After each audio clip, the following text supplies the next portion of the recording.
It's the first show of the new year, and the Captain and Tennille do it right. With their guests Marilyn McCoo and Billy Davis Jr., John Biner, Muhammad Ali, and Joe Namath. It's the new 1977 Captain and Tennille. You are the apple of my eye, yeah. Forever you... Danny, sounds like you've accidentally invented a thermochemical energy source. A scientific wonder becomes a nightmare. Someone's walking around with enough explosive to turn the city into a pancake. A power that could mark the beginning of the end for the $6 million man.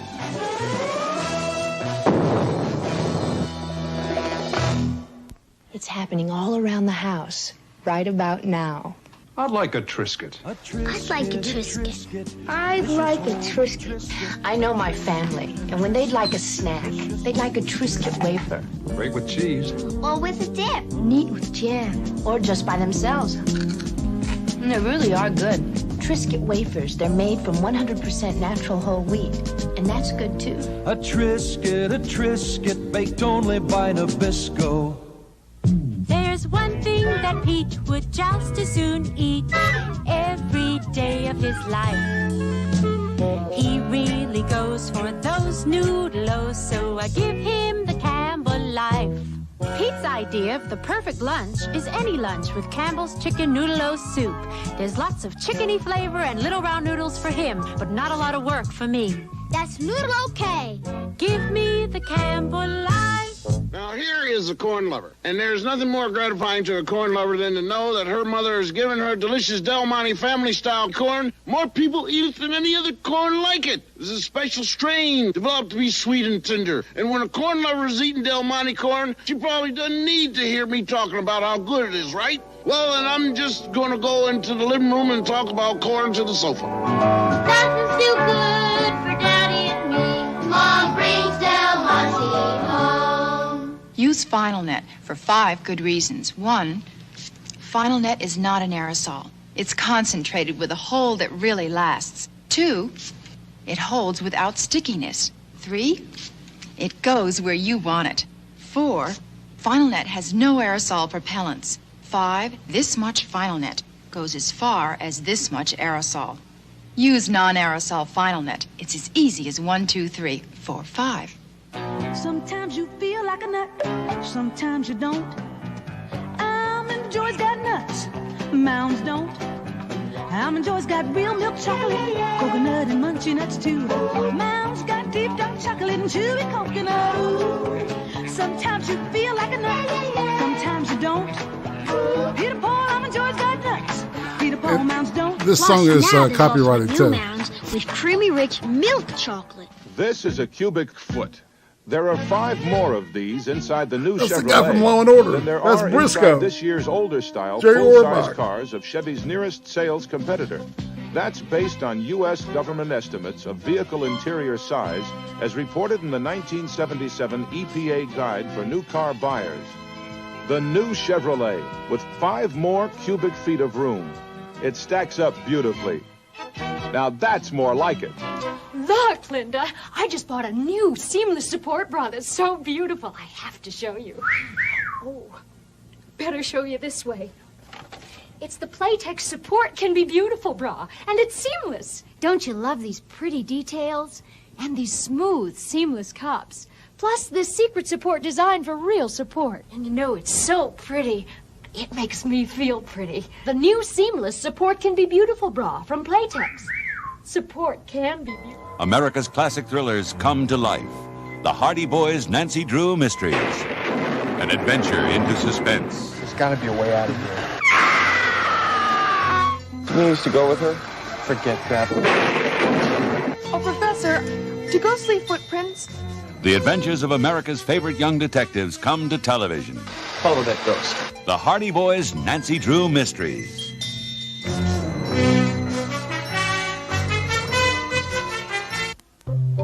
My baloney has a first name. It's O-S-C-A-R. My baloney has a second name. It's M-A-Y-E-R. Oh, I love to eat it every day. And if you ask me why, I'll say, 'cause I G-N-A. Oscar Mayer, the first name in Bologna. How's that?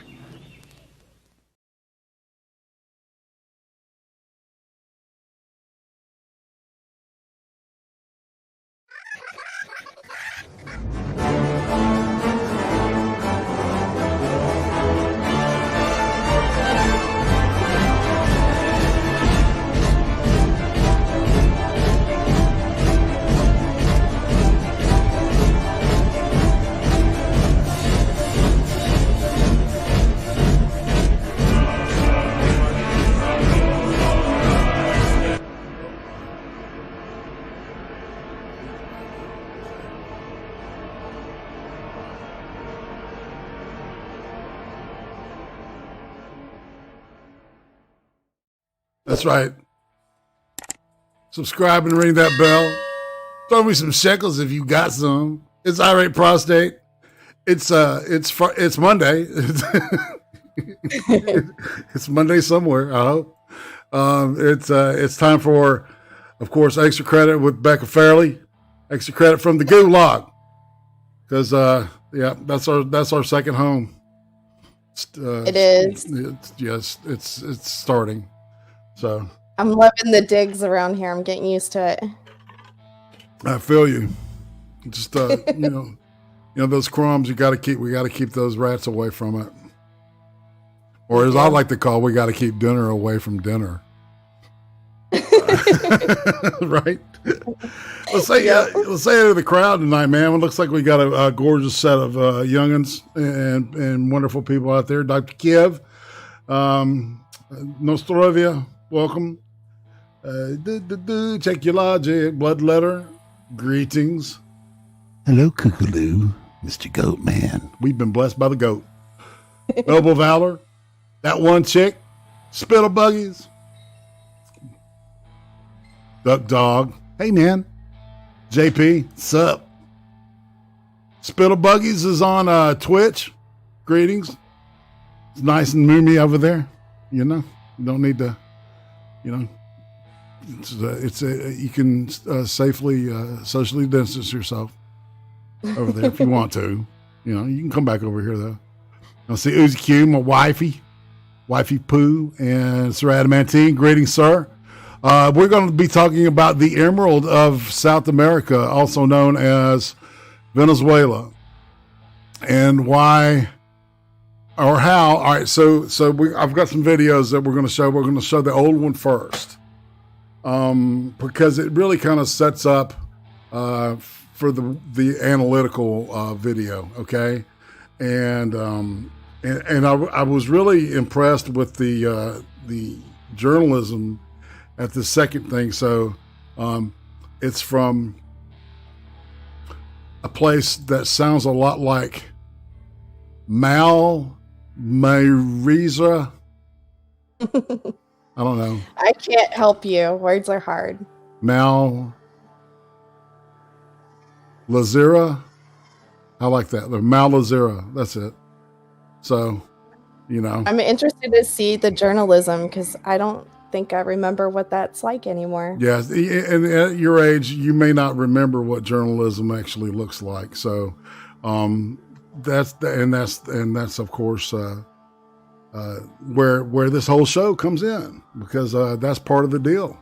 Is in our exploration, we got to find real journalism occasionally, and if not, we've got to fill in, and if we don't know what it looks like, how can we ape it? How can we imitate it? How can we do that? Exactly. Bloodletter says it sounds foreign. I'm sure it looks foreign too. Yeah. Yes, indeed. All right, so let's go ahead and go to the video room. We got Dansos or Thanos. Let's just go ahead and crank out. This is an old 16 millimeter video that Irate may have watched in his fourth grade class. I need you to share it with me. With Mr. Hodges, and that would be a good thing. Mr. Hodges was an interesting man. He was a mechanic for the Tuskegee Airmen, and he was my fourth grade teacher. And because of my obsession with World War II, he pretty much let me do what the hell I wanted to. He was a great, great teacher. So, but they would show stuff like this in 3rd and 4th, 5th grade. So here we go. The Emerald of South America.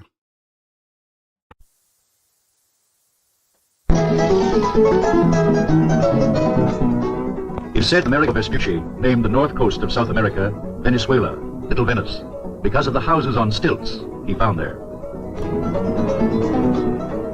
Probably these hamlets haven't changed much in 400 years, but other parts of the coast certainly have.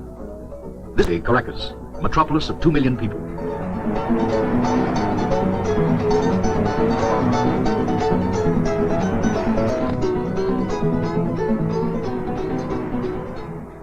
Caracas has been destroyed by earthquakes several times and rebuilt each time.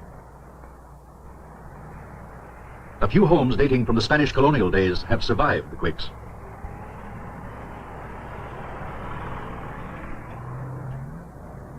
The first Europeans came to Venezuela seeking gold. They later found black gold, crude oil. They've been mining it ever since. Is this gold?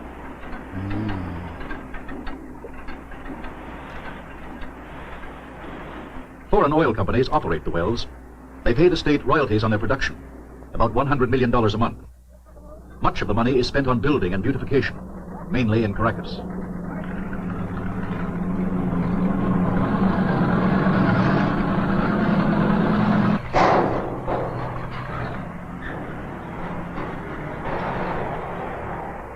Much less attention is paid to the ranchitos, the shacks which house the poor. And what's so funny about this video is that even though I've sped it up, the people are still slow. Under successive presidents, much of the oil money has been spent on public buildings, skyscrapers, broad avenues, and highways.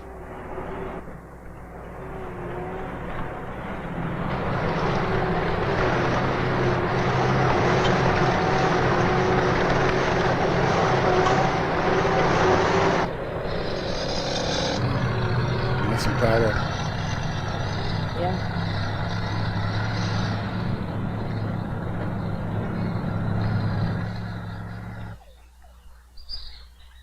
There are no highways or skyscrapers in the jungles of the upper Orinoco River.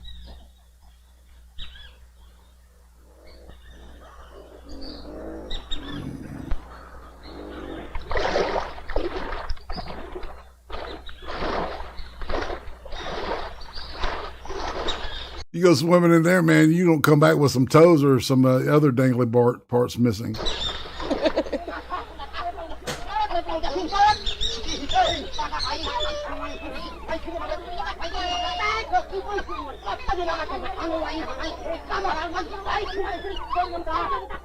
Few outsiders intrude on the jungle tribes. A few prospectors, traders, missionaries. None stay for long. That boat's all it has. Heat, rain, and disease have hindered every attempt at settlement. Some areas become swampland in the rainy season. Hey, Tim. It's raining. Yeah. The llanos, the tropical grasslands, are green and fruitful after the rains. But they support few people because most of the land is used for cattle ranching.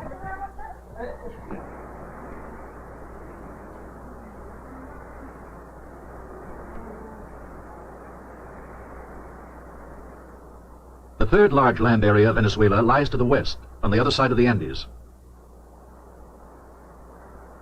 This is foothill country, sparsely inhabited by industrious but primitive farmers.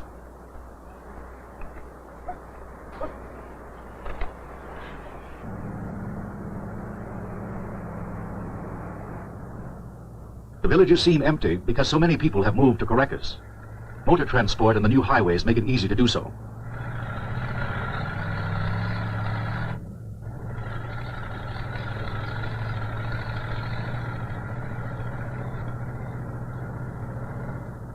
Few of the country people find a good life in the city. Most wind up in the ranchitos.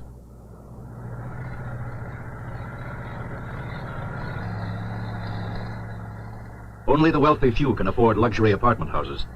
The extremes of wealth and poverty in Caracas are great. Still, the city is a magnet for the country people. One reason is welfare.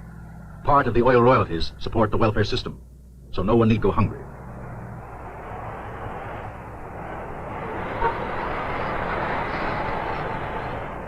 Like most South American countries, Venezuela has a broad mixture of racial strains.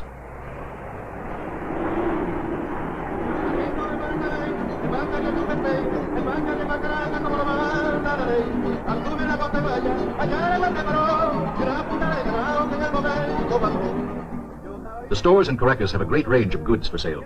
Some are locally made, but a great many have to be imported and are very expensive. Staple foods are inexpensive, and plenty of fruits and vegetables are grown in the area around Caracas. Jobs are hard to come by in the capital. The streets abound with peddlers, salesmen of all kind, people catching lifts.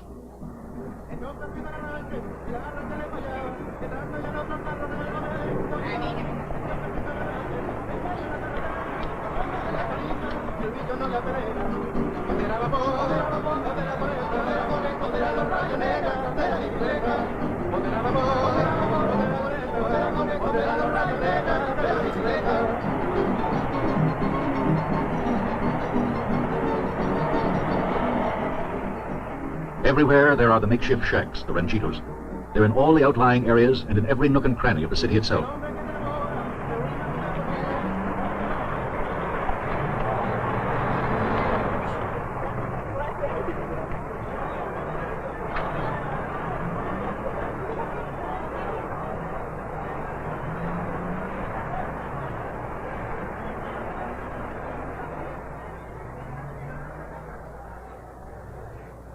At the other extreme, wealth and luxury, a world sealed off from the ranchito dwellers.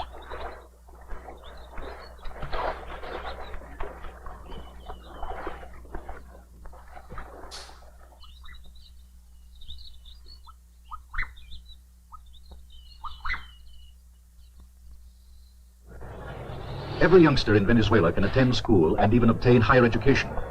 But for so many, the gulf between the ranchito and a university is simply too great.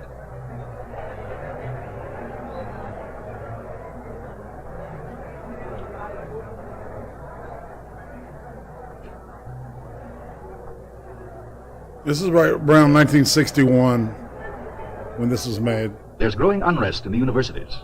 Many students are convinced that foreign investors, notably the oil companies, are taking more from Venezuela than they should. These students call for the nationalization of oil production. Also, they say that not enough Venezuelans hold top positions.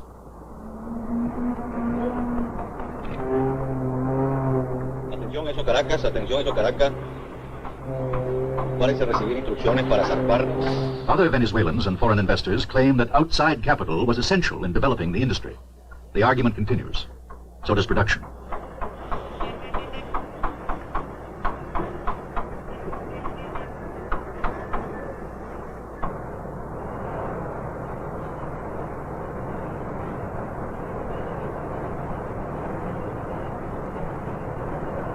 Digging for gold. Yeah. All Venezuelans hope that crude oil can support a broader, more varied industrial structure. A beginning has been made. New refineries, chemical plants, iron foundries, cement works.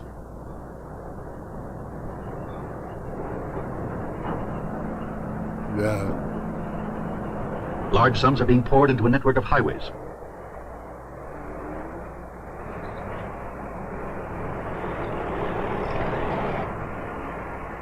The hope is that the future holds more jobs, better living standards, better homes.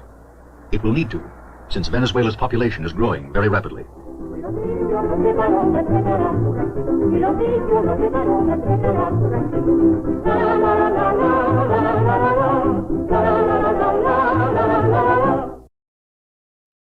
All right, and that's the end of that 16 millimeter Nightmare film. Actually, that was pretty good. That was a great example of the kind of propaganda I would see as a kid. Yeah. Yeah. And so what we're going to do now is we're going to go ahead and shift gears. I knocked that down from about 14 minutes down to 8. And so and I've knocked this one down from 45 to 50 minutes down to 30 something. So we'll see what we can do now. Whoops. I keep making the thing disappear. Stop it now. The hell's wrong with that boy? Got a boomer at least once a Venezuela is stream. gripped by crisis.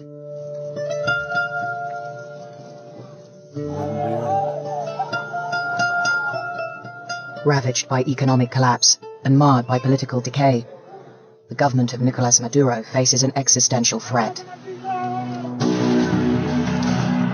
Maduro has been ruling in the middle of a very big storm.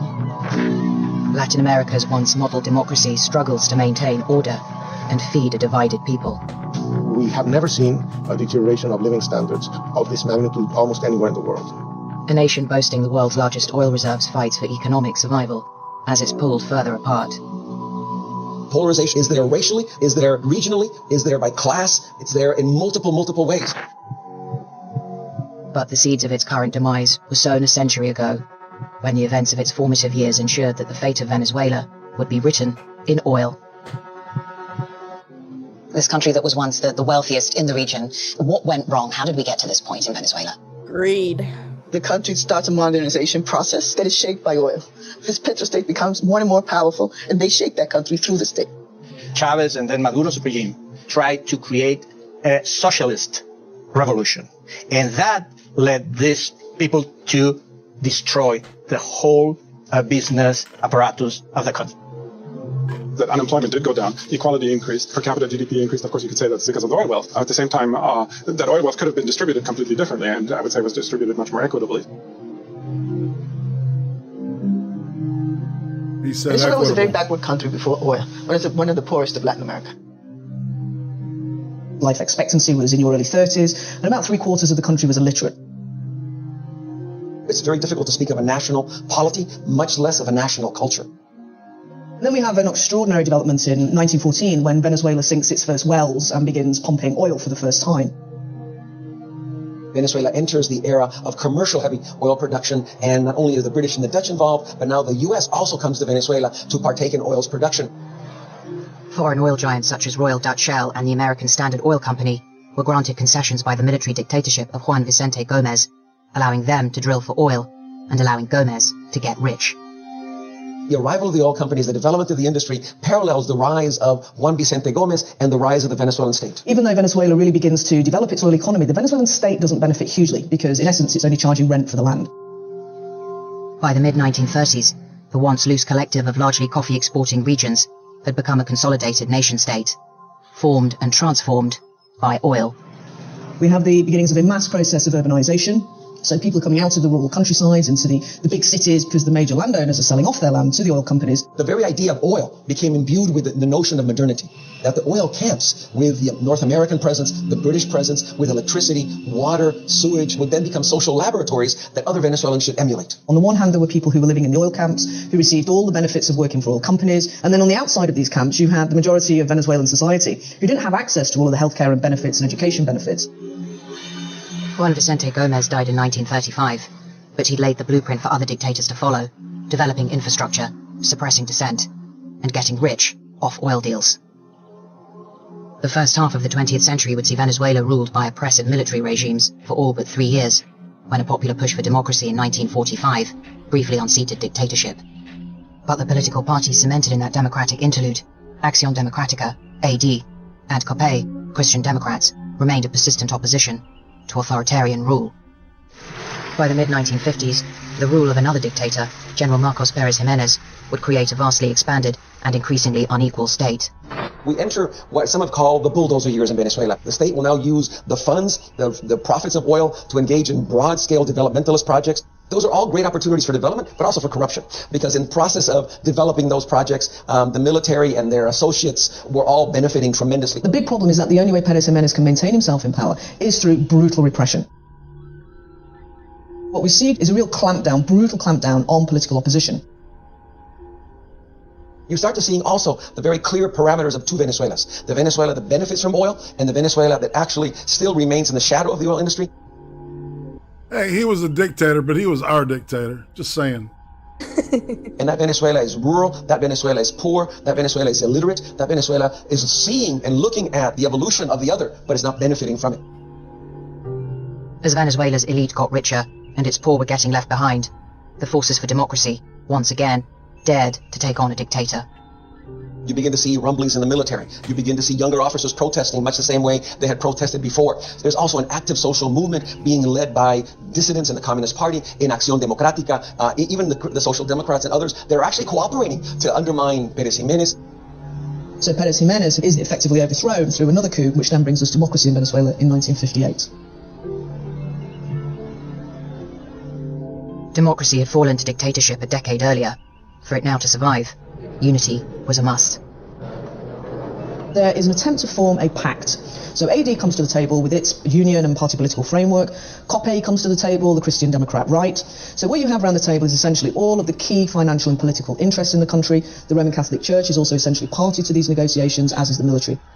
These parties signed the Pacto de Punto Fijo and began what has been called in Venezuela the Punto Fijismo, meaning there was an agreement in which the parties agreed not to go in conflicts that could put at risk Venezuelan democracy. Venezuela was moving inexorably toward the so-called First World with growing confidence. It had broken the cycle of military coups, and now the Punto Fijo Pact ensured progress would be underwritten by democratic process.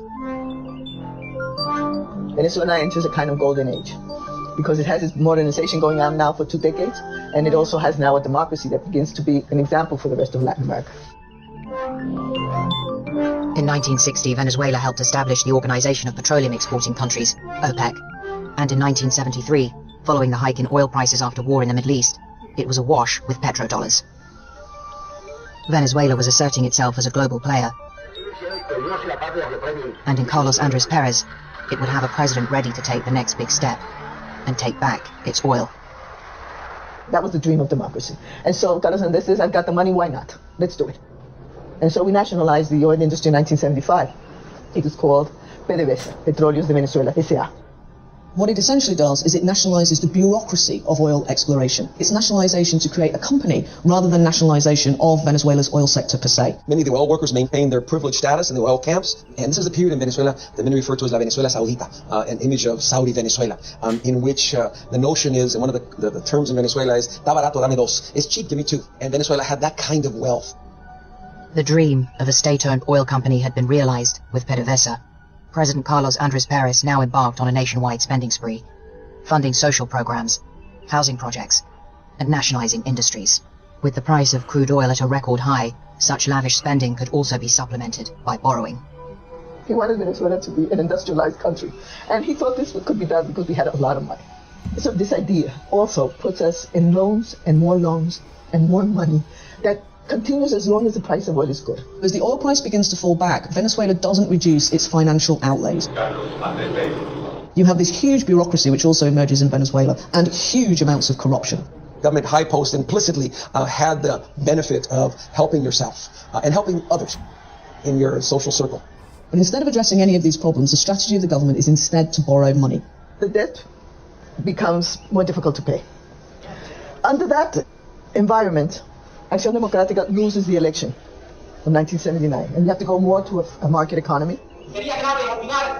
And this is like when the U.S. was having the oil crisis, the gas shortage, and gas, like it didn't quadruple. It went like by a factor of 6 or 7 price-wise compared from like 1970 to 1979, right? Yeah. And they were still unable to so obviously all that profit was being funneled to some corrupt politicians, I bet. Inflation begins to take off, corruption becomes an even more profound problem, and yet we have no effort made by... Never happens in the United States. Never, ever. Any of the governments in the 1980s to actually address the overwhelming reliance on oil, which was falling in value. Successive governments of Acción Democrática and COPE did little to check the economic decline, social inequality, and the corruption of a ruling class. In December 1988, Carlos Andrés Pérez was re-elected to office, promising to bring back the cash-rich glory years of his first term. But rhetoric would be trumped by reality. Once he is sworn into power, he tells the Venezuelan people, I already have negotiated and I'm going to the IMF. Venezuela had to go to an agreement with the International Monetary Fund to... You're saying there was no choice? no choice at that time because Venezuela was indebted. Venezuela had to go to some adjustments, structural adjustment, to launch the growth again. The problem is, Greg, this IMF loan comes with some very difficult terms and conditions. You have a segment of the population that hasn't benefited from the boom times. Living conditions have been deteriorating through the 80s, and now comes this IMF loan where, yet again, they're feeling the effects. Should Perez have anticipated this? Well, yes, he should have, certainly, because it affected, again, the poor who had been already suffering. It affects them even more. But I would say, just one step back also in terms of, was there an alternative? I think we have to keep in mind, on the one hand, that at that time, the neoliberal kind of policy paradigm was absolutely hegemonic around the world. And so it certainly appeared that way, I think, that there was no alternative. I would argue from today's perspective, there probably were some alternatives. One of them would have been perhaps to actually default on the debt, which, of course, has all kinds of other consequences. One can talk about trying to, for example, tax the wealthy more, or some other way of raising revenues other than cutting back on the parts that have an impact on the poor. What do you say to that, Carlos? People were still suffering in terms of unemployment and wages. Yeah, because when you change, when you have to, the idea in the second Carlos Andrés Pérez government was that the country couldn't be resorting on oil resources, couldn't be depending on the state resources. They had to promote private entrepreneurship. They have to promote the participation of a business. We had to promote foreign and national investment in oil, in other industries that were state-owned. How could change always implies pain? And to lessen the pain for the majority, there were some of the most advanced social programs at that time that later on were, taken by Brazil and by Mexico too. Margarita, who is feeling that? I have a different perspective on that. I mean, you want to change us from one day to the other into a free market economy when we have been a state economy throughout all the 20th century? I mean, you can't do that. And I think the problem was not that the change had to come, and we still haven't been able to have a market economy in some way that will let us to feed up the population, the 30 million of Venezuelans that we are. But the problem was the way it was put out. It was a political problem. The political problem was Carlos Andrés said, you know what, we can't take this anymore. We're changing, and we're going to do a radical change. What also played a major role in that moment was the fact that Carlos Andrés Pérez ran on a platform that was anti-neoliberal when he ran for president, and then made this big turnaround. I mean, that's why it was a 180-degree turn. A week after he came into office. Actually, it has a major impact on what happened afterwards as well. Actually, I think that's not accurate, because he said in his electoral campaign that he was going to bring major changes in Venezuela and the economy and political realm. But what is true is that he represented the golden years that we had in the 1970s. Is that your understanding, Greg? He was perceived in one way and then does the opposite. And that was exactly what was this adding insult to injury. I mean, the injury being the cutbacks on subsidies for transportation or for food. And at the same time, this is not what we thought we were voting for. Yeah, I think there was a big disenchantment. He doesn't consult his party because he thinks he is so popular, he doesn't need to consult his party to do this radical change. And so there is some arrogance in Carlos Andrés vis-a-vis his party. He says, if I go to my party, I lose too much time. He goes to the IMF to do a shock therapy. That's the way it was called at that time. With a country that everything that depended on the state for everything. You can't just jump into a free market economy without giving a transition to the people, without convincing the people, without doing some kind of political maneuver there to convince the people that is necessary. The people didn't think it was necessary. That's the point. I really think that the society was used to something, and as Carlos said, if you change that, it's going to be painful, and the society is going to resist, and that's the Caracas. By 1989, the country was facing a very dire situation. The government of Carlos Andrés Pérez, of which I was part, tried to rebalance the economy by eliminating all of these price controls, exchange controls, refinancing the debt, and asking for international financial assistance. But before any of these policies were adopted, the government that had taken over on February 2nd, 1989, was met with this Caracazo. This was a massive revolt of the Venezuelan people. Popular sectors, poor sectors who were coming down from the barrios. It started out on the raise of petrol in the gas stations.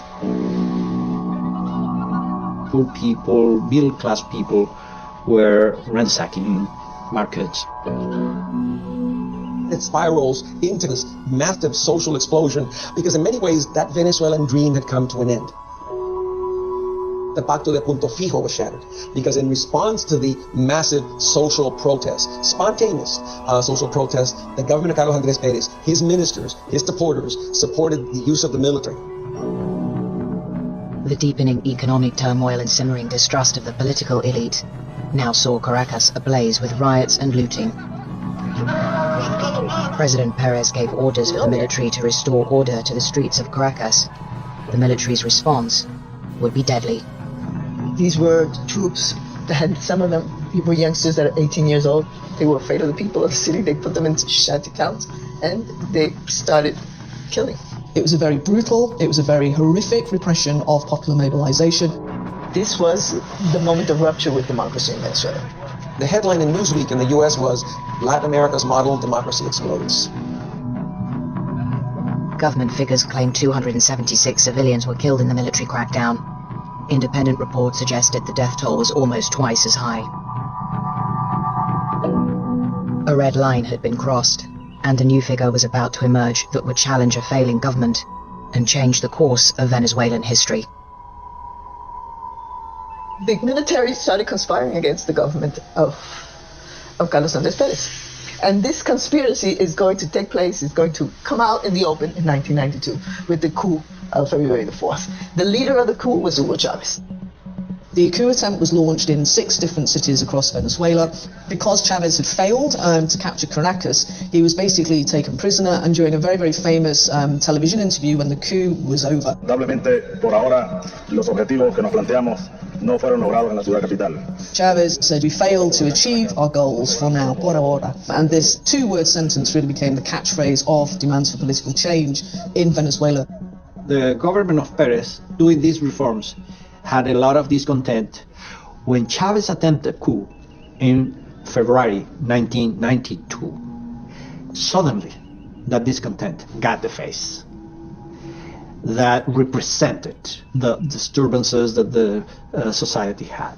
Chavez is now on the political map, and he, in effect, is seen as the political savior for those completely disaffected with AD and COPE. Hugo Chavez, a middle-ranking officer in the Venezuelan army, had failed to overthrow Carlos Andrés Pérez and was sent to prison. He would be released within 2 years. He'd taken on a corrupt elite, stood up for the poor, and transformed himself from a man of the military to a man of the people. By 1998, the man who would be king would be elected as president. En Venezuela viene su hora, y es que llegó la hora del pueblo.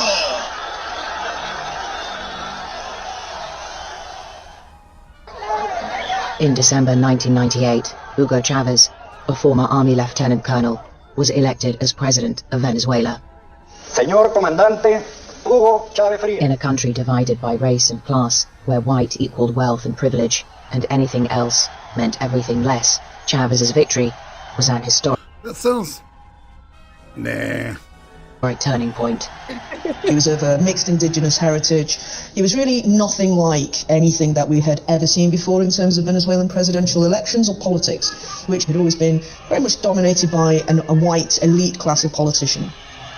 Chavez was elected on a very simple platform saying that essentially the problem is corruption and we have to get rid of this political class.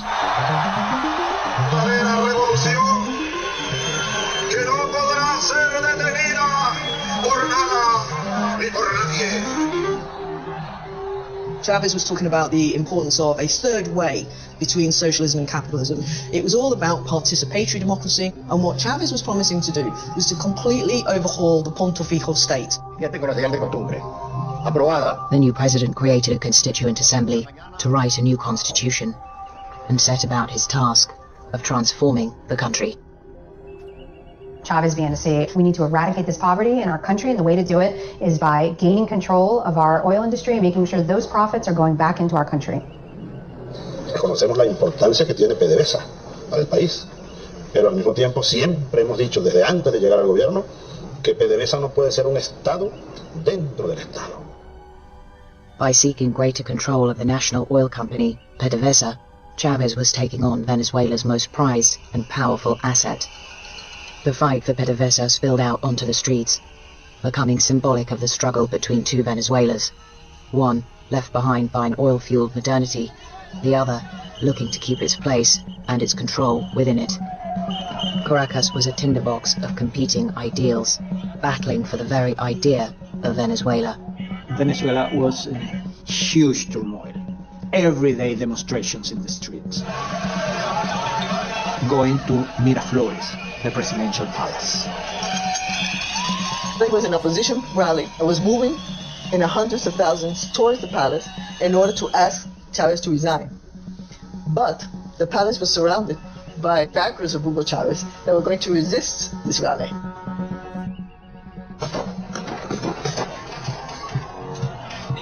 People that were on buildings shooting. We don't know who they were. Several civilians fell dead on both sides. Chavez called the army to send the tanks into the street to stop the people. And the army said, sorry, this is a political problem. We are not sending the tanks to the street to stop the people. That was the coup. That was really when the moment the coup happened was when his minister said, I can't go out. The army had been scarred by their handling of the Caracazo unrest in 1989, but its high rank had been conspiring with elements of the elite establishment deposed by Chavez, and together they plotted his downfall. We started getting reports in the fall of 2001 that, this guy, that guy, the other guy are planning a coup. Charles Shapiro had taken his seat as the U.S. ambassador to Venezuela just 3 weeks before the coup against President Chavez, a coup that was far from secret. It becomes like background noise. If we're hearing this, everybody in Venezuela is hearing it as well. The executives of PDVSA were in the coup. The church was in the coup. The Cardinal of Caracas was in the coup. The entrepreneur, the president of Telecámaras was in the coup. And so it became clear that they were planning something, and the U.S. ambassador who was in Venezuela at the time was openly collaborating with the opposition. The U.S. government did not organize, plan, implement, authorize a coup, okay? And if I had, I'm not organized enough to have organized a coup in 3 weeks. Chavez was forced out by this coalition of, these opposition groups allied with these dissenting high-ranking military officers who had forcefully gone in and taken him against his will. Chavez had been ousted, taken into custody, and flown to an offshore military base. Pedro Carmona, the head of the Venezuelan Chamber of Commerce, BECCA, was now hastily sworn in as interim president. His presidency would last only hours. When this huge pro-Chavez demonstration comes and essentially drives Carmona and his government out of the presidential palace, the military sends a helicopter to pick up Chavez. Chavez gets back to the presidential palace. It's something like a movie. A Hollywood movie. He comes back in a helicopter in the night, and the people are waiting for him. And he says, oh, here I am, go to sleep, I'm here, I'm president again. Within 48 hours. Do you think some people were thinking that's what was going to happen with Trump and shit? Yeah. You know what I'm saying? It's just like watching this, I'm thinking, oh, okay, some of this makes sense, Was it being overthrown? Hugo Chavez. I mean, because I literally think they were terrified of a coup. I really do. And I think it was the ones in big power that propagated the whole 25,000 troops. That's insane. Back in power. 8 months later, his authority would be challenged once again. Certain officers of the oil company seem to have been involved in the coup. But in any case, Chavez didn't feel strong enough to oust them from the company. And what they did was that they continued to conspire to make a better coup. That's really what they did. And so what was a better coup? An oil lockout. This is not a strike. This was the result of an action taken by executives and by high oil executive officials to actually lock out employees, to bring production to zero, to try to crash the economy in Venezuela, to put the economy on its knees.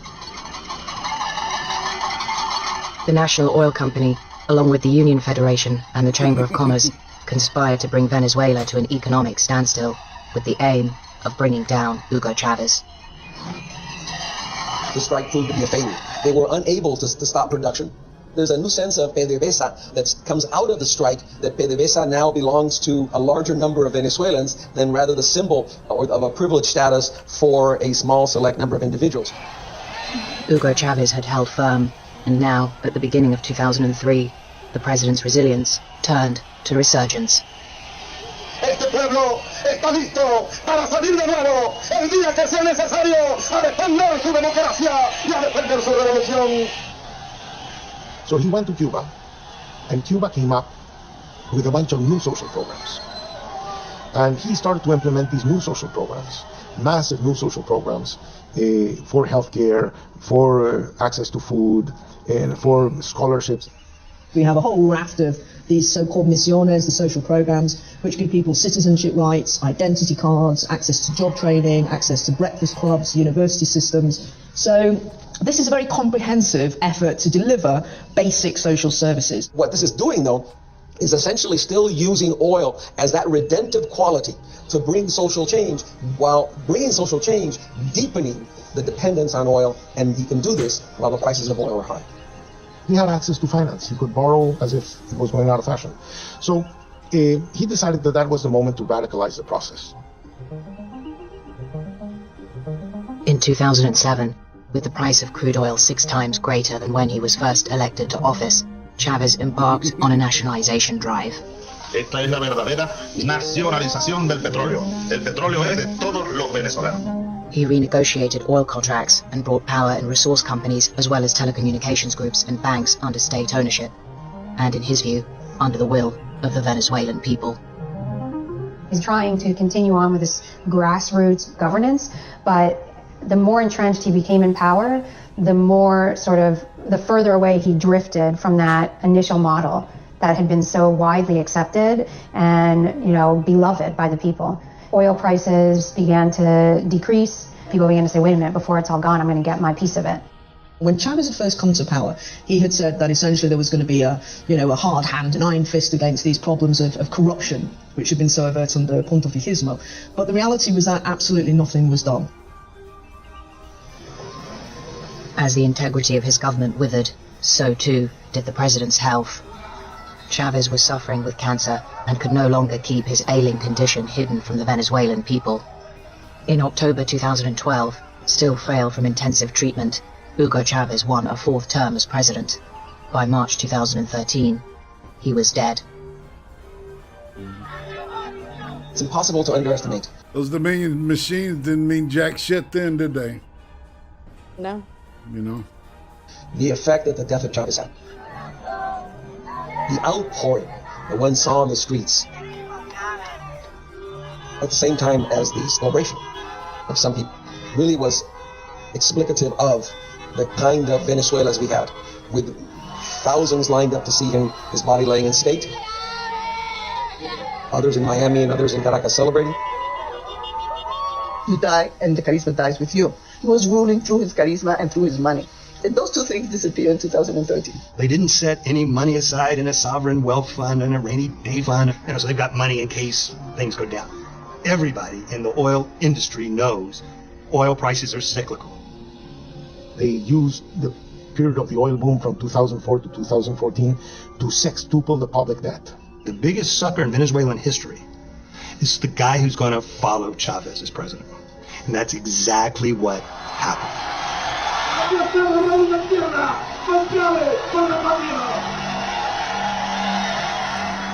Nicolas Maduro, a former bus driver and trade unionist who'd served as foreign minister, was handpicked by Chavez as his successor. Chávez, te lo juro, hemos cumplido el juramento de independencia y patria socialista. Maduro was no Chavez. His narrow election victory in April 2013 and the deepening economic crisis would herald protests from a restive population and a renewed challenge from an emboldened opposition.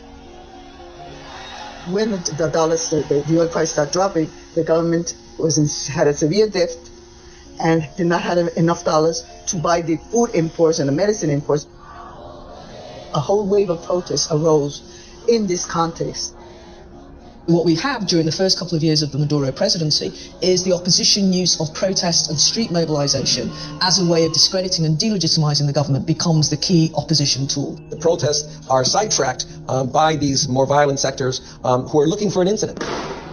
Protests against crime, against food shortages, and against economic hardship were all ultimately protests against the Maduro government. Violence was met with violence. Clashes between protesters and state forces would leave dozens of Venezuelans dead. Maduro has no support. The only support that Maduro has is the repressive forces of the state, the military, the police, and the paramilitary groups. In parliamentary elections held in December 2015, the opposition Democratic Unity Roundtable, that had included parties such as Acción Democrática and COPE, secured a two-thirds majority in the National Assembly. Convulsed by the prospect of the opposition blocking government appointments, as well as dictating policy, President Maduro manipulated Supreme Court appointments and manufactured a ruling favorable to his objective, to nullify the National Assembly. That's where some of us began to see these transgressions into, a more authoritarian type of government, less democratic. Then clearly we've stepped beyond the bounds of democracy and far beyond the participatory democracy that the Bolivarian Revolution had proposed to build in the country. In May 2017, amidst continuing protests against his government, Maduro announced plans to hold elections for a new legislative body. With Dominion machines that he helped design.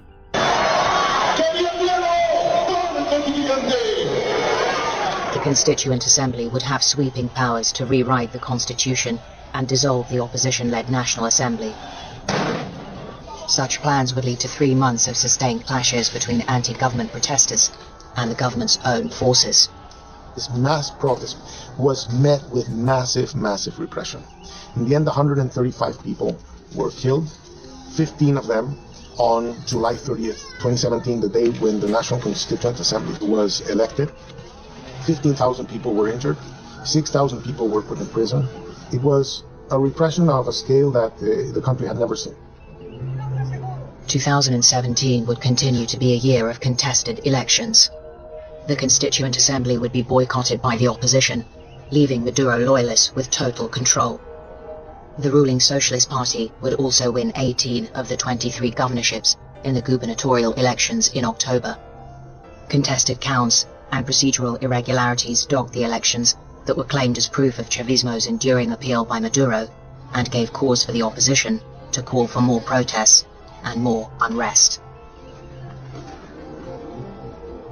In 2018, the year of another pivotal presidential election that will divide a fractured nation once more, the battle for Venezuela goes on.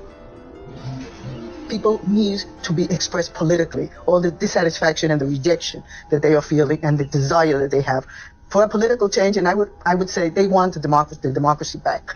And the opposition hasn't known how to put their act together to give that strategy and that political expression, because that is not going to come from the government. They are authoritarian and totalitarian. Is there any way, any chance that you can have the opposition and the government have any type of talks and negotiations? What is clear throughout discussion is that through the decades, you have had a class struggle, you had a power struggle playing out. This is a deeply divided society. Can these forces that have been opponents for so long ever coexist? Well, currently they are negotiating, and I think there's a willingness on both sides to come to an agreement because the economic crisis has been been going on for so long. Well, it's easier to negotiate when you've got control over the votes. Exactly. Right. When you control the votes and you've got all the power, you can say you're talking, you're going to the table with people, but you're really not. It's a hand job, people. And people will tend to blame Maduro for that, although I think the U.S. and the opposition bear a large part of the blame for the current economic crisis. Venezuela is in a kind of semi-civil war situation right now with the opposition from the U.S. The U.S. is putting tremendous pressure with its financial sanctions against Venezuela, where it cannot refinance its debt. That has having an economic impact, as well as, of course, the ongoing the tremendously high inflation, which I think is partly also the government's fault. But the combination of these factors is going to cause a lot of people to say, we give up, we're going to vote for somebody else. I think the only solution for Venezuela are negotiations for a transition to democracy, meaning resignation of Maduro, free and fair elections supervised by international organizations, and to get a new path to democracy. Great. Personally, I think that the elections are already very guaranteed in terms of their security and protected against fraud, but they could have additional controls, and that could happen. Then that might be a way of moving forward, but it all depends, again, on who the opposition candidate is and if they can actually challenge the Bolivarian, so to speak, movement, which is still very substantial in Venezuela. But we know that'll never happen because they got the Dominion machines. Any hope for coexistence between those that support the Bolivarian revolution and those that oppose it, or is it always going to be like this in Venezuela, a zero-sum game for survival? I think that the people that are at the top of the government don't have any disposition for changing their points of view. And so there's no way we can go to a democratic transition. But I think one could say the same thing about the stubbornness of the opposition. I mean, they've taken also very extreme, very hardline positions that make negotiation extremely difficult. So I think... for fair elections? No, asking for Maduro's resignation. And that's not on the table like that, right? Well, that's what they've been asking for. No, and that's what I'm saying. On the table, I'm sorry. On the table are four things: to free the prisoners, to recognize the National Assembly, to give a chronogram of a fair election. What's the fourth? And to respect the national assembly. And to call for humanitarian. They're not asking for a resignation. An agreement is possible, but so far the demonstrations and all of the demands in the public sphere have been a resignation of Maduro. Demonstrations are democratic right. People have the right. I'm not saying that they can't demonstrate for it, but I'm saying as long as they maintain that position, an agreement will not happen. If you ask for a resignation of a officer or public officer, that's your right. Of course, I'm not saying it's not their right. I'm just saying that no agreement will be reached on that basis. Yeah, but that is not on the table of negotiation. I repeat, there are four things that are on the table of negotiation. The resigning of Maduro is not on the table. Well, that's why I said that an agreement is possible in that sense, but not... And see, this is why I call it journalism, because there's actually two different opposing views that are talking the shit out. This is amazing to listen to. Yeah. Because you don't this. It's a big circle jerk now, so... Yeah. In this pushback, it's like Miss Saki, what color are they going to paint the Oval Office, like, and are they going to keep the Diet Coke button? I mean, really? God damn. What did Jorge Rodriguez just say? Jorge Rodriguez said, you recognize the National Constituent Assembly. The opposition cannot recognize the National Constituent Assembly because it destroys democracy. The main issue is that the government has the National Constituent Assembly with a supra-constitutional power that can decide whatever it wants to decide, to suppress governors, to suppress mayors, to approve budgets out of the National Assembly, whatever it wants. You don't have any control, social control, on that body that is the body of the dictatorship, the tool, the fist of the dictatorship. I mean, there's many different responses to that, but I mean, one of them is, of course, that this was an elected body, even though that the opposition boycotted that election. But it wasn't a democratic election. You have to agree with that. No, it was. Dictators do democratic elections. But the opposition could have won it, actually. How can you tell me that it's democratic? The base of democracy is one citizen, one vote. We are talking about two Venezuelas. The upper middle class, in many ways, thought that they owned the Venezuelan national project. It was their project. It was their notion of a country, because in many ways it was part of their property, their privilege, their position. And that other Venezuela was always an uncomfortable attachment. That other Venezuela was always there, but not part of the national narrative.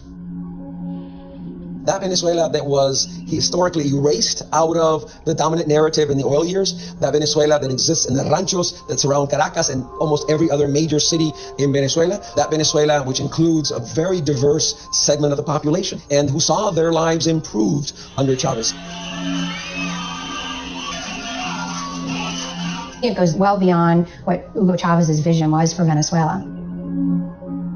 What a lot of this has showed is that the movement wasn't strong enough to survive on its own without its leader. This is a regime that rules according to the right they have to rule because they are the successors of Chavez, that inherit his legacy.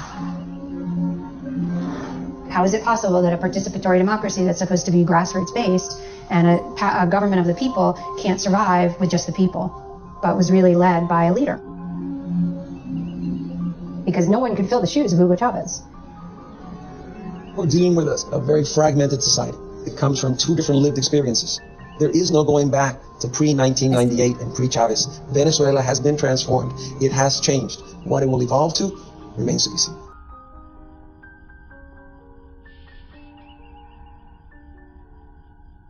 And so at that point, the video has ended. We're at the end. I know it seems like it like you just dropped off, but that's literally the question is, is where do they go from here? So, and we'll pop back into the foyer and hang out. The little slideshow. Talk to me. So, I'm more familiar with Venezuela than anything else because this is more recent. And watching their gradual decline into this socialist communist hell has been very eye-opening and very sad, because it's like they had so much going for them, but greed and corruption and the propaganda that they were giving to the people, it was, I don't know, kind of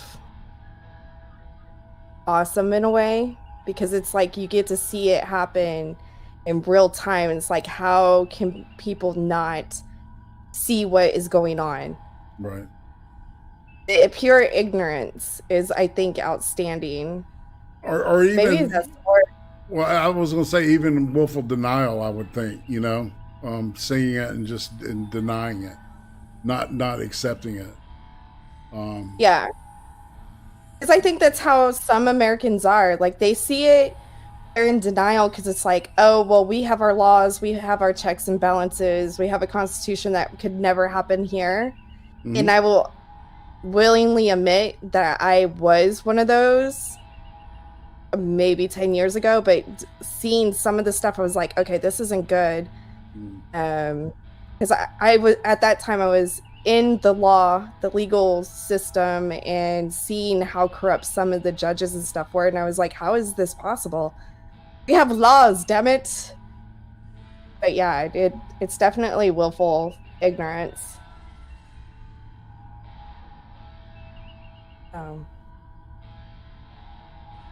got the slideshow. Sorry, I was fiddling with that to make sure that looks right. Yeah, so it's really strange because the fact that we are, the Dominion voting machines became such a huge component to the whole election. Whatever you think if it was or wasn't, certified, hacked, bogusfied, whatever you call it. I don't know. Definitely Venezuela had a part of it. Yeah. I don't know where to go. I do think though that was a good presentation and a good analysis of the developments to where they're at now. I think so too. Well, and the deal was even when Chavez was president, the people were getting, basically pennies, and that enough made them happy, actually. That's how shitty some of those people are getting it.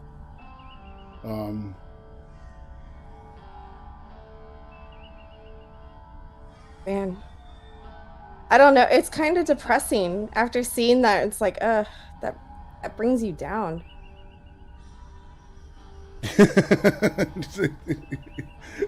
It's not I don't know, hope inspiring. But that's hopefully at this point I'm going to start to try to be more hopeful and to try to bring hope on my other channels. This is the red and black pill, depending on what day, channel. Yeah, where we strip the mask off of reality and look it square in the eye and go, holy fuck, how did we get here? Denial is the first thing that you go through when you are diagnosed with cancer. Usually it's either anger or denial, but you know, some people are definitely angry now. You know, no anger going on in this country.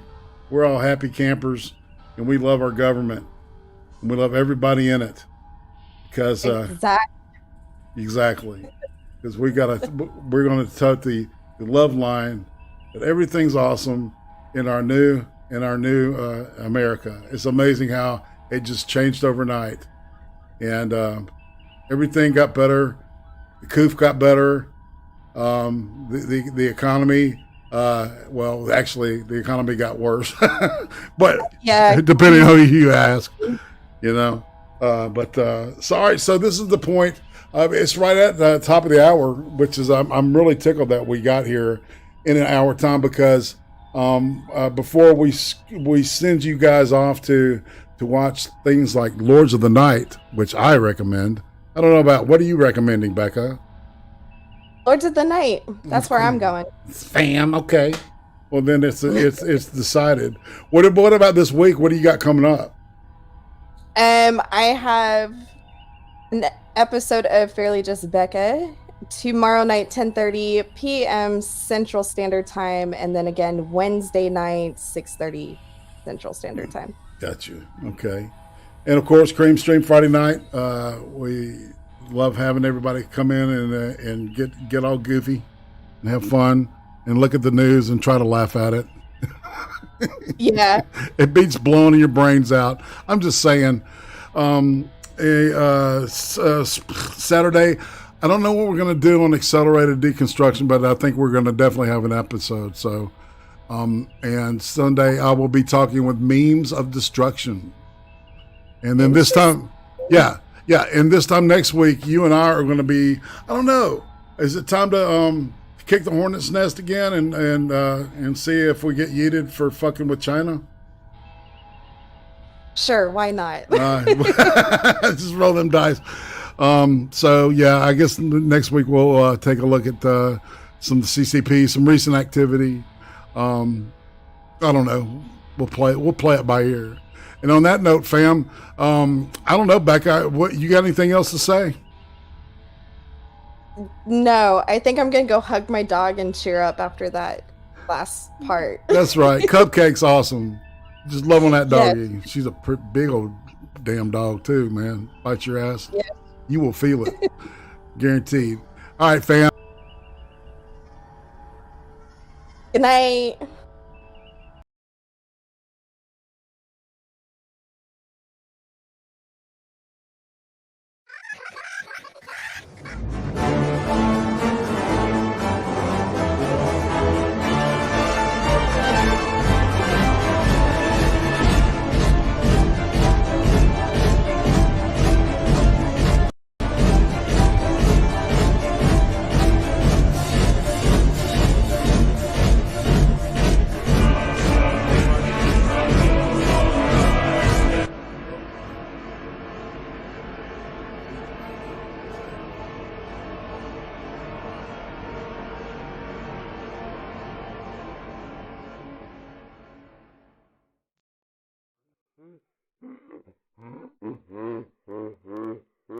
Thanks, y'all. Go see LTN.